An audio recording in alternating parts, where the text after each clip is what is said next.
Bueno, mi nombre es Daniel Salinas Muñoz, mi oficio es ser músico cantautor, pero he tenido responsabilidades políticas en Chile. He sido parlamentario, fui elegido diputado por la provincia de Malleco para el Congreso Nacional, siendo muy joven. Antes había sido concejal o regidor en ese tiempo y en la última etapa también fui concejal de la comuna. Eh, pero mi trabajo, de lo que yo vivo, es el arte, la música, la creación. Yo soy cantautor, poeta, escritor, he hecho algunos, algunos escritos, libros, en fin, y he grabado una cantidad de 10 o 12 grabaciones ya, así de larga duración, puede ser discos, casetas, como eran antes las cosas. Así es que radicado en Angol, soy angolino, nací en Angol, mis padres también, yo vengo de una familia angolina y eso a modo de presentación. ¿Cómo le afectó la época de 1973? Bueno, en 1973 yo era diputado del Congreso Nacional, diputado de la República, era el diputado más joven de Chile, yo en ese tiempo tenía 24 años, 24, eh, cuando fui electo diputado por la provincia de Malleco, de militante desde los 14 años del Partido Socialista de Chile.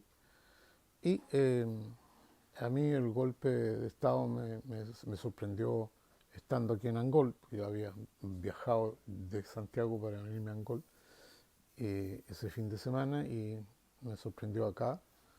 Eh, Me afectó el golpe de muchas maneras, porque obviamente la dictadura militar cerró el Congreso Nacional, por lo tanto cesaron mis responsabilidades, mis funciones como parlamentario, y se desató una persecución eh, muy grande en contra de los dirigentes que éramos partidarios del gobierno de Salvador Allende en ese momento y sobre todo los que teníamos responsabilidades de representación popular, como el caso mío de ser parlamentario.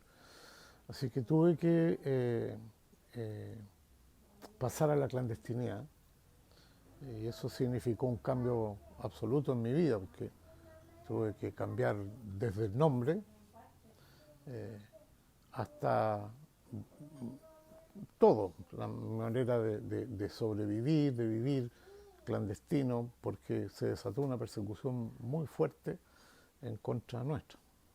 De manera que tuve que eludir la persecución, me había obligado a salir de Angol, no podía, Angol era muy chico en ese tiempo, mucho más chico que ahora, era fácil para las fuerzas armadas, digamos, poder atraparme, así que tuve que huir, salir de acá, vivir clandestino, como te digo, cambiar mis costumbres, cambiar físicamente, cambiar mi nombre, eh, trabajar existir con otra personalidad, fue muy difícil.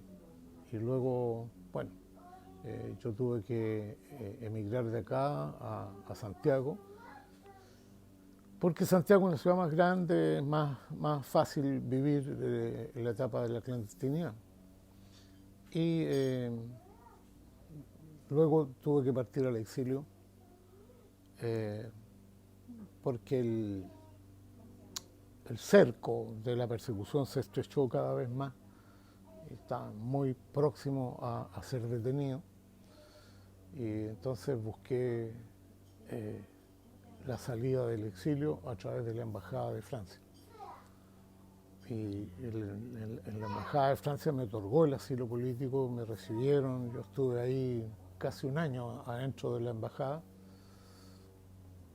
para obtener el permiso de poder salir desde la residencia del embajador de Francia hasta el aeropuerto. Eso, necesitaba un salvoconducto, digamos, para poder salir de ahí. Estábamos en plena dictadura, fue muy difícil, pero logramos finalmente salir y irme y vivir un exilio largo, casi 15 años, el tiempo que duró la dictadura, y después pude volver y regresar a Chile. Así que eso En una apretada síntesis, son muchas cosas las que les puedo contar de esa época, pero significó un cambio brutal en mi vida, absolutamente. ¿Qué es lo que más recuerdo de esa época? Bueno, recuerdo, a ver, para decirlo en cortas frases, la esperanza truncada de un pueblo que empezaba a ser verdaderamente libre. Eso.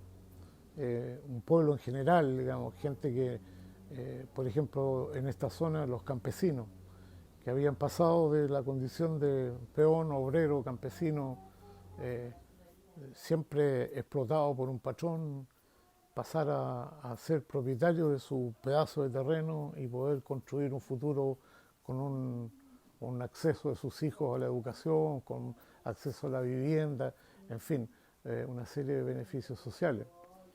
Todo eso se perdió.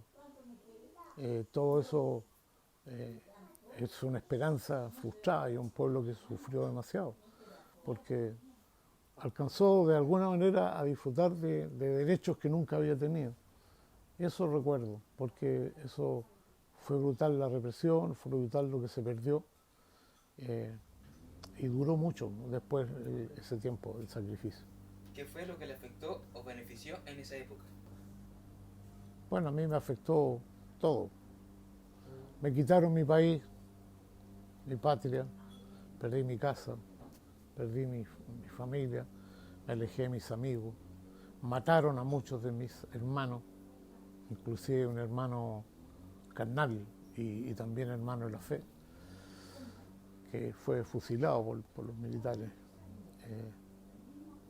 Él trabajaba conmigo, era uno de mis secretarios. Y hermanos míos, nuestros, o el caso de hermanos en la fe, por ejemplo, el caso de Eliseo Jara de Victoria, compañero y hermano, que fue también ejecutado por los militares en Victoria. Y curiosamente, su hijo, Américo Jara, emigró con su madre cuando mataron a su papá a Argentina y hoy día es el obispo de la Iglesia Metodista de Argentina.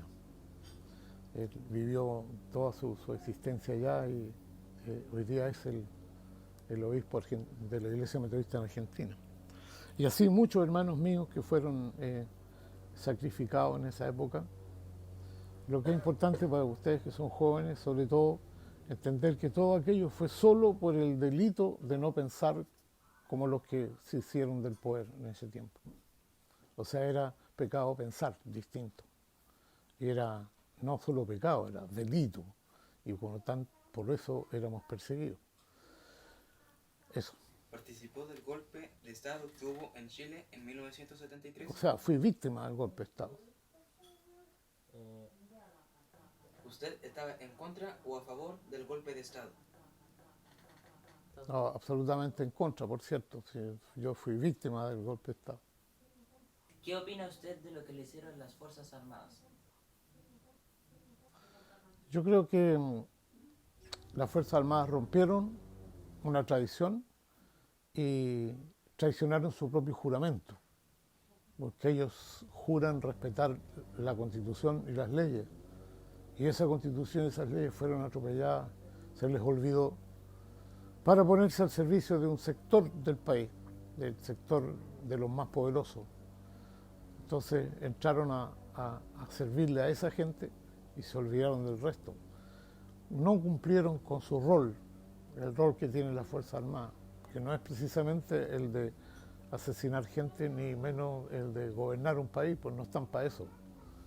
No es ese su rol. Así que, por supuesto, tengo una visión crítica de eso. ¿Estuvo de acuerdo con la dictadura? En absoluto.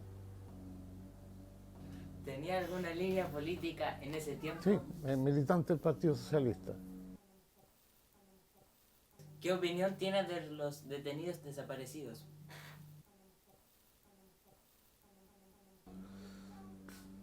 Bueno, es un crimen de lesa humanidad, como se dice, es una aberración, es un acto inhumano, es una realidad que nunca debimos haber vivido. y después de todo también es un acto de cobardía de quienes perpetran ese tipo de crímenes, de no hacerse responsable de lo que hacen, porque es una manera de esconder la mano. Es decir, yo te mato, pero hago desaparecer tu cuerpo, por lo tanto no tengo ninguna responsabilidad. Con esa lógica funcionaba el mecanismo de los desaparecidos. ¿Y usted qué opina sobre los exiliados? Bueno, yo fui exiliado. Es triste porque hay la separación de la familia. Yo tengo mis hijos, viven en Francia, estaba hablando con ella por teléfono. Y ellos se quedaron allá y yo estoy por acá, una consecuencia. Y lo otro que el exilio es una pena, una condena sin fecha de término. Tú sales al exilio, pero no sabes cuándo va a terminar. Cualquier criminal es condenado a tantos años. Si tú sabes que cumplido tantos años, tú vas a salir en libertad, vas a recuperar tu libertad. El exilio no tiene fecha de término. Entonces vives soñando con que vas a poder volver, que vas a poder estar de nuevo con tu familia, con tus amigos, con tus paisajes, con tu pueblo, con tu tierra. Y eso no ocurre. Y pasan los días, pasan los meses, pasan los años y sigues viviendo de ajeno, de prestado, en un país que no es el tuyo, que no es tu idioma, que no es tu cultura, que en el caso mío, y que algunos de esos, gente que vive ahí, algunos, no todos, se encargan de decirte todos los días que tú no eres de ahí. Y eso es una pena muy terrible, muy grande. ¿Usted estaría con un nuevo gobierno militar? Por ningún motivo. ¿Sabe usted lo que le pasó al presidente Salvador Allende? Bueno, ya es de conocimiento general público que Allende perdió la vida en La Moneda.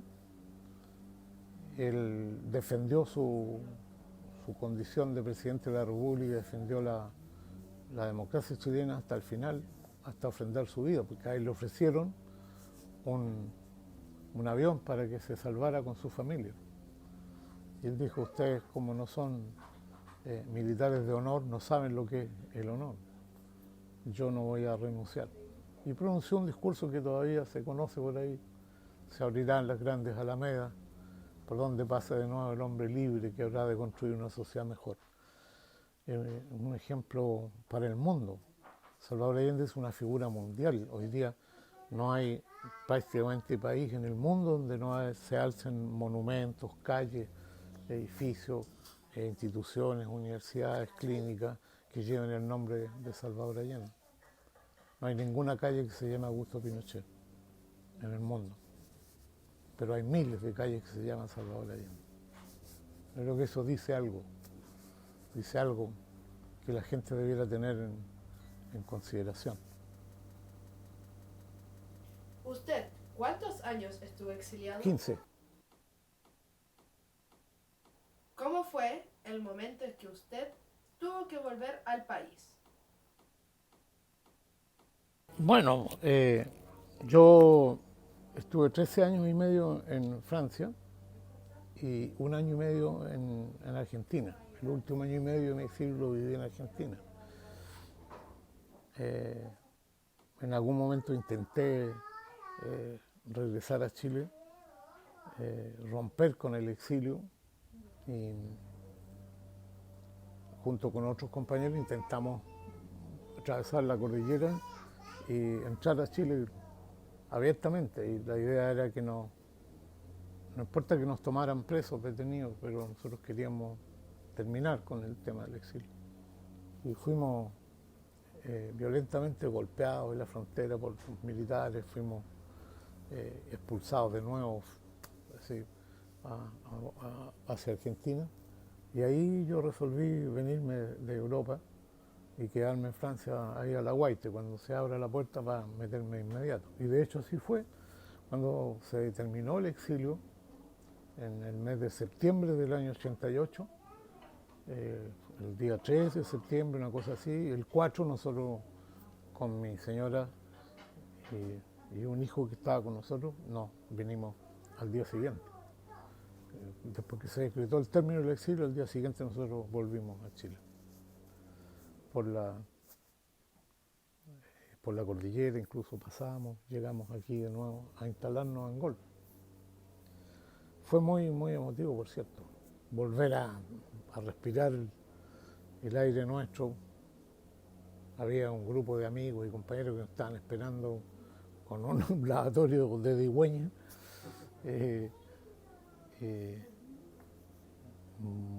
una garrafa de vino tinto y cosas que nosotros, merquén, todas esas cosas que no habíamos visto hacía 15 años. Así que fue muy bonito, muy emotivo. Volví a Angol el 11 de septiembre del año 88, 15 días, día por día, después del golpe de Estado, ese mismo día. Así que fue muy emotivo, muy emotivo. Y siempre, yo soy cristiano, siempre he dado gracias al Señor porque me tiene con vida todavía, me salvó de todas las vicisitudes cuando en medio de la persecución siempre yo clamé al Señor y parece que me escuchó porque aquí estoy todavía.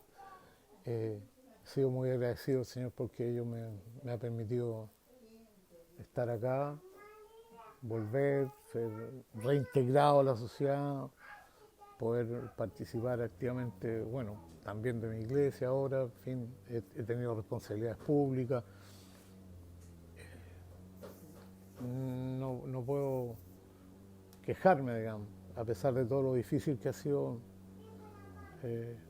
y sigo manteniendo mis ideales. Yo quiero para mí lo que quiero para los demás, y creo que el socialismo como idea de alguna manera expresa en la vida ciudadana el amor al prójimo, porque es una idea que nos representa a todos en el sentido de que buscamos la equiparidad, la igualdad entre las personas, y creo que eso se ajusta a los principios cristianos más profundos, porque recién nomás nosotros estudiamos parte de la Biblia donde Jesús dice cuál es el principal mandamiento. Entonces, el principal mandamiento es amar a Dios por sobre todas las cosas. Y el segundo, dice Jesús, que es tan importante como el primero, es amarás a tu prójimo como a ti mismo. Así que yo me siento muy en sintonía con esos principios. Y en la vida pública, en la vida política, en la vida ciudadana, las ideas del socialismo me representan plenamente. Independientemente del uso que algunas personas hagan de esas ideas, porque a veces las ideas son buenas, pero el uso que la gente hace de eso se desvirtúa. Pero también ocurre en el cristianismo, porque es la naturaleza humana. Si no, no tendríamos al obispo Durán en la iglesia metodista pentecostal en Santiago haciendo lo que hace. Ahora, si alguno de nosotros como evangélicos, como cristianos, justifica aquello, está equivocado, creo yo, porque el Señor no nos pide eso, no nos pide enriquecernos, menos todavía con la ofrenda de los hermanos. Pero ya es todo lo que el escandalera que significa esa iglesia. Entonces, ustedes que son cristianos creen que cuando llegue el momento de comparecer, ¿qué le va a decir ese obispo al Señor? ¿Cómo se va a presentar? Ahora, ¿cómo nos vamos a presentar nosotros? Bueno, con nuestros pecadillos, por cierto, porque somos todos humanos. pero en lo esencial hemos vivido para servir al prójimo. Y eso nos va a hacer que a lo mejor nos perdone pues, y que nos dé el premio. ¿Ah? Pero en fin, esas son ideas que dan vuelta.